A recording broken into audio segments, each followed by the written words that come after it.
Hello friends, എല്ലാവർക്കും പുതിയൊരു വീഡിയോയിലേക്ക് സ്വാഗതം. ഇന്ന് എത്ര അഴുക്ക് പിടിച്ച പില്ലോയും ഒരു നിമിഷം കൊണ്ട് വൃത്തിയാക്കാനുള്ള കിടിലം ഒരു സൂത്രമായിട്ടാണ് വന്നിരിക്കുന്നത്. അപ്പോൾ വീഡിയോ എല്ലാവരും ഒന്ന് ഫുള്ള് കണ്ട് സപ്പോർട്ട് ചെയ്യുക. ഇഷ്ടപ്പെടുകയാണെങ്കിൽ എൻ്റെ ചാനലും കൂടി ഒന്ന് സബ്സ്ക്രൈബ് ചെയ്ത് സപ്പോർട്ട് ചെയ്യണേ. ഇതുവരെ എന്നെ സപ്പോർട്ട് ചെയ്ത എൻ്റെ എല്ലാ കൂട്ടുകാർക്കും ഒരുപാട് നന്ദിയുണ്ട്. ഇനിയും സപ്പോർട്ട് ചെയ്യണേ. അപ്പോൾ നമ്മൾ ഇതുപോലത്തെയൊക്കെ പില്ലോ ഒക്കെ വാങ്ങിച്ച് കുറേ ദിവസമൊക്കെ ആകുമ്പോൾ അഴുക്കൊക്കെ വരുമ്പോൾ തന്നെ അത് നമ്മൾ മാറ്റുകയാണ് ചെയ്യുന്നത്.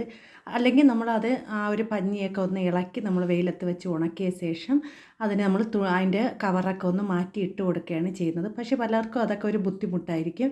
അപ്പോൾ നമുക്ക് അങ്ങനെയൊന്നും ചെയ്യാതെ തന്നെ നമുക്ക് എളുപ്പത്തിൽ തന്നെ നമുക്ക് പില്ലോ ഒക്കെ നല്ലതുപോലെ ക്ലീനാക്കി എടുക്കാം കേട്ടോ. എത്ര അഴുക്ക് പിടിച്ച് എത്ര കറ പിടിച്ച പില്ലോയും ഒരു നിമിഷം കൊണ്ട് തന്നെ നമുക്ക് ക്ലീനാക്കി എടുക്കാം. അപ്പോൾ ഇന്ന് ഞാൻ വൃത്തിയാക്കുന്നത് നമ്മൾ സെറ്റിയിലൊക്കെ ഇടുന്ന പില്ലോയാണ് വൃത്തിയാക്കുന്നത് കേട്ടോ. അപ്പോൾ ഇതിൽ നല്ല അഴുക്കും പൊടിയൊക്കെ പറ്റി പിടിച്ചിരിപ്പുണ്ട്. അപ്പോൾ അതാണ് ഇന്നൊന്ന് വൃത്തിയാക്കുന്നത്. അപ്പോൾ അതിന് വേണ്ടി ഞാൻ ഇവിടെ ഒരു വലിയ ബക്കറ്റാണ് എടുത്തിരിക്കുന്നത്. നമുക്ക് ഈ തലയണയൊക്കെ നല്ലതുപോലെ മുക്കി വയ്ക്കാം. ഒരു അളവിലുള്ള ബക്കറ്റ് വേണം എടുക്കാം. അതിന് ശേഷം നമുക്ക് ചൂടുവെള്ളം ഒഴിച്ചു കൊടുക്കാം. നമുക്ക് കൈയൊക്കെ തൊടാൻ പറ്റുന്ന അളവിലുള്ള ചൂടുവെള്ളം. പിന്നെ ഞാൻ ഇവിടെ സോപ്പ് ലിക്വിഡാണ് കേട്ടോ. നമ്മൾ പാത്രം കഴുകാനൊക്കെ ഉപയോഗിക്കുന്ന ലിക്വിഡാണ് എടുത്തിരിക്കുന്നത്. അപ്പോൾ നല്ല നാരങ്ങയുടെ സ്മെല്ലുള്ള ലിക്വിഡാണ്. അത് നമുക്കിതിലേക്ക് കുറച്ച് ഒഴിച്ച് കൊടുക്കാം. ഇനി ഇതിലേക്ക് ചേർത്ത് കൊടുക്കുന്നത് സോപ്പ് പൊടിയാണ് കേട്ടോ. നിങ്ങൾ ഏത് സോപ്പ് പൊടിയാണ് ഉപയോഗിക്കുന്നത് ആ ഒരു സോപ്പ് പൊടി നമുക്കിതിലേക്ക് ചേർത്ത് കൊടുക്കാം.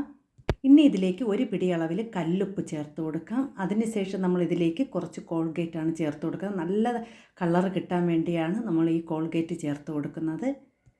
ഇനി ഇതിലേക്ക് കുറച്ച് വിനാഗിരിയും കൂടി ഒഴിച്ച് കൊടുക്കാം. നമ്മൾ വിനാഗിരിയൊക്കെ ഒഴിച്ച് കൊടുക്കുമ്പോൾ എന്തെങ്കിലും അണുക്കളൊക്കെ ഉണ്ടെങ്കിൽ അതൊക്കെ ഒന്ന് പോയി കിട്ടും. അപ്പോൾ അതും കൂടി ഒഴിച്ച് കൊടുത്തതിന് ശേഷം നല്ലതുപോലെ ഒന്ന് പതപ്പിച്ചെടുക്കാം. ഒരു കമ്പോ അല്ലെങ്കിൽ നമുക്ക് കൈ കൊണ്ടാണ് ചെയ്യാൻ പറ്റണമെങ്കിൽ അങ്ങനെയും ചെയ്ത് നമ്മൾ നല്ലതുപോലെ ഒന്ന് കലക്കിയെടുക്കാം. അപ്പോൾ നല്ലതുപോലെ ഒന്ന് പതഞ്ഞ് വരണം കേട്ടോ. നല്ലതുപോലെ പതഞ്ഞ് നമുക്ക് ആ ഒരു സോപ്പ് പൊടിയൊക്കെ നല്ലതുപോലെ അലിഞ്ഞ് വേണം, ഉപ്പ് സോപ്പ് പൊടിയൊക്കെ. ഇനി നമുക്കിതിലേക്ക് ഈ ഒരു പില്ലോ ഒക്കെ നല്ലതുപോലെ മുക്കി വയ്ക്കാം. അപ്പോൾ നല്ലതുപോലെ ആ വെള്ളത്തിൽ മുങ്ങി നിൽക്കാൻ പരുവത്തിൽ വേണം നമുക്കിതിനെ നനച്ച് വയ്ക്കാം കേട്ടോ. അപ്പോൾ വെള്ളം കുറവാണെന്ന് തോന്നിക്കഴിഞ്ഞാൽ നിങ്ങൾക്ക് കുറച്ചുകൂടെ വെള്ളം ചേർക്കാം. അപ്പോൾ ഞാൻ അതവിടെ 2 പില്ലോ വയ്ക്കുന്ന ആ ഒരു ഇതിലാണ് ഞാൻ മുക്കി വയ്ക്കുന്നത് കേട്ടോ. അപ്പോൾ ഇത് വർഷങ്ങളോളമായ പില്ലയാണ് കേട്ടോ. ഞാൻ ഇതുപോലെയാണ് വൃത്തിയാക്കി എടുക്കുന്നത്.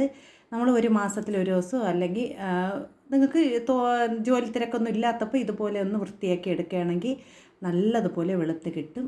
ഇനി നമുക്കിതിനെ 1 മണിക്കൂർ അതൊന്ന് കുതിർന്ന് കിട്ടാൻ വേണ്ടി വയ്ക്കാം കേട്ടോ. നല്ലതുപോലെ നമുക്കതിൻ്റെ അഴുക്കെല്ലാം ഒന്ന് ഇളകി കിട്ടണം. അതുവരെ നമുക്കിതൊന്ന് കുതിരാൻ വേണ്ടി മാറ്റി വയ്ക്കാം.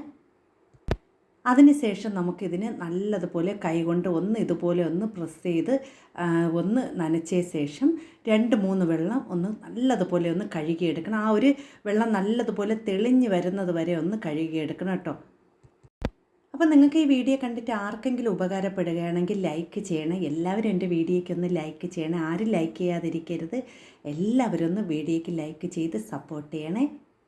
അപ്പോൾ ഞാൻ കൈകൊണ്ട് തന്നെ നല്ലതുപോലെ കഴുകിയെടുത്തിട്ടുണ്ട്. ഇനി നമുക്ക് ഇതിനെ വെള്ളം ഒഴിച്ച് ഒരു 2-3 വെള്ളം നല്ലതുപോലെ കഴുകിയെടുക്കണം.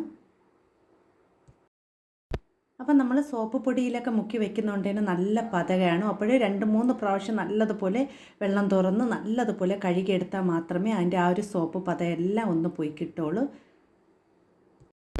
അപ്പം ഞാൻ ഇവിടെ നല്ലതുപോലെ കഴുകി എടുത്തിട്ടുണ്ട്. ഇനി നമ്മൾ ലാസ്റ്റ് കഴുകണതിന് മുമ്പേ കുറച്ച് കംഫർട്ട് നമുക്ക് ഈ ഒരു ബക്കറ്റ് വെള്ളത്തിലേക്ക് ഒഴിച്ച് കൊടുക്കാം കേട്ടോ. അങ്ങനെ ചെയ്യുകയാണെങ്കിൽ നല്ല മണമായിരിക്കും. ആ ഒരു തലയണക്ക് നല്ലൊരു മണത്തിലിരിക്കും കേട്ടോ. അപ്പം ഞാൻ കംഫർട്ട് ഒഴിച്ച് കൊടുത്തതിന് ശേഷം ഈ ഒരു തലയണ അതിലേക്ക് മുക്കി വെച്ച് നല്ലതുപോലെ കഴുകിയെടുക്കുകയാണ്. അതിനുശേഷം നമ്മൾ വെയിലത്തിട്ടാണ് ഉണക്കിയെടുക്കുന്നത്. ഇപ്പോൾ നല്ല വെയിലുള്ള സമയമായതുകൊണ്ട് തന്നെ നമുക്ക് വെയിലത്തിട്ട് ഉണക്കിയെടുക്കാം. അപ്പോൾ നിങ്ങൾ ആദ്യം കണ്ട തലയണയും ഇപ്പോഴുള്ള തലയണയും ഒന്ന് നോക്കിയാണ് നല്ലതുപോലെ വൃത്തിയായി കിട്ടിയിട്ടുണ്ട്. അതുമാത്രമല്ല ഒരു 2 ദിവസം വെയിലത്തിട്ട് കഴിഞ്ഞാൽ എത്ര പഞ്ഞിയുള്ള തലയണയും നല്ലതുപോലെ ഉണങ്ങി കിട്ടും കേട്ടോ. അപ്പോൾ നിങ്ങളെല്ലാവരും ഇതൊന്ന് ചെയ്ത് നോക്കുക. അപ്പോൾ ഇതുപോലത്തെ തലയണയാണ് അത് വൃത്തിയാക്കാൻ നിങ്ങൾക്ക് കഴുകിയൊക്കെ വൃത്തിയാക്കാൻ ബുദ്ധിമുട്ടുള്ളവർ നമ്മൾ ഈ ഒരു കവറൊന്ന് മാറ്റിയ ശേഷം അതിൻ്റെ ആ ഒരു പഞ്ഞിയൊക്കെ വെയിലത്തിട്ട് നല്ലതുപോലെ ഉണക്കിയ ശേഷം ഒരു മാസത്തിൽ ഒരു ദിവസമെങ്കിലും നിങ്ങൾ വേറെ കവറ് അതിൽ തച്ചിട്ട് കൊടുക്കുന്നതാണ് നല്ലത് കേട്ടോ. അല്ലെങ്കിൽ നമുക്ക് തലമുടിയൊക്കെ ഇത് താരം വരാനൊക്കെ ഇതൊക്കെയാണ് ഏറ്റവും കാരണം. നമ്മൾ വൃത്തിയില്ലാത്ത തലയണയൊക്കെ വെച്ച് നമ്മൾ കിടക്കുമ്പോൾ തന്നെ തലയിലൊക്കെ താരം വരും, മുടി കൊഴിച്ചിൽ വരും.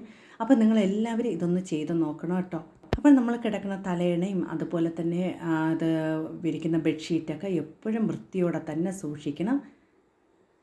അപ്പോൾ നിങ്ങൾക്ക് ഇന്ന് കാണിച്ച ഈ ഒരു ടിപ്സ് ഇഷ്ടപ്പെട്ടെന്ന് കരുതുന്നു. വീഡിയോ ഇഷ്ടപ്പെട്ട എല്ലാവരും എൻ്റെ ചാനലൊന്ന് സബ്സ്ക്രൈബ് ചെയ്ത് സപ്പോർട്ട് ചെയ്യണേ.